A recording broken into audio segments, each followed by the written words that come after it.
In 2011, I was in Joplin, Missouri.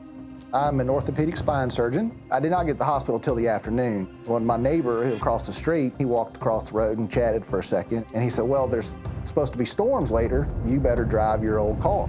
So I didn't get to the hospital probably until 4 or 4:30, I'd assume. But honestly, at the time when we went into the hospital, it still did not seem like we were about to get hit by a giant tornado.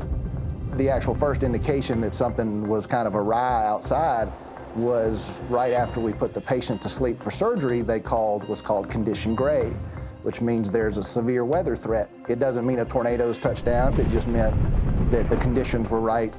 The anesthesiologist said, well, this is an emergent surgery, correct? And I said, yes, ma'am. We had to do the surgery that day. Putting it off was not an option. So just as we started the surgery, as routine as it could get, it was 5 seconds later that the tornado hit the building and kind of all hell broke loose.